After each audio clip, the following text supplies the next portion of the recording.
And like generally that's probably true, but in Tennessee, the way a lot of the public land is set up, it's just not like that.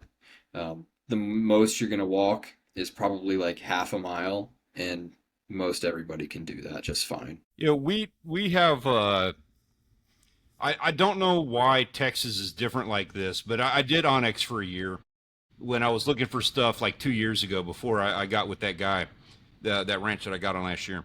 And it was really weird finding, it was really hard to find public land. I couldn't find a place to go. However, there's land that I don't want to give away spots, but there's land that doesn't technically exist as land. I know I'm sorry for being cryptic on that. So okay, so basically what happens is out in the bays around the coast over here, we have the barrier island. We have Pottery Island, and there's a couple of those islands that run in a chain along the coast.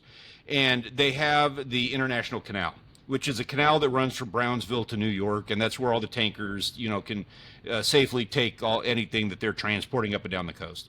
So they have to dig that channel out, and whenever they dig it out, they take all of that sediment and they pour it off to the side, and they create islands. They create land that didn't exist before. Well, that's public land. Right. And a lot of times these islands we're talking about are, like the size of my living room, but sometimes they're not. And those are the places that we can go to here for hunting, but it's going to be like an hour boat ride for us. And I did a hunt on one of them a couple of years ago before I started YouTube, and that was like an 8 mile hike. I have never been like so exhausted in my life because you're hiking. I was hiking through, mud, soft sand, and brush that was like up to my, almost up to my chest for 8 miles, and I didn't Yeah, get anything either. that's incredibly similar to what we did up in Maine. Really? Yeah, that's crazy. So do the deer like swim to the islands?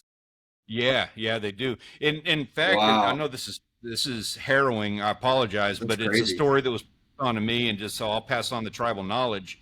One of the guys, when we were leaving the dock, there was some guys that were just all decked. We were fishing, but I was going to go hunting too. Hmm. And these guys were all decked out. They had all the camo. They were ready to hit it hard. They were leaving, and their whole game plan was to drive down the channel and wait until they found. We weren't actually hunting deer; it was something else. We were hunting nilgai, but Oh, nice. they were just going to drive down the channel and wait till they found something swimming across, and then their whole game plan was to take the bow line and just drive right up to it, wrap it around its head, and then drown it. Like that's how they hunted. Is that legal? I don't know. And it's again, this is like one of those stories that just gets passed along.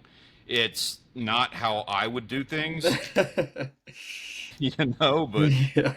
that's what they were doing. Yeah, that's the same exact thing we did up in Maine, off the coast of Maine. That's horrible. Why would you even No, not participate? that, not that, not that. No, gosh.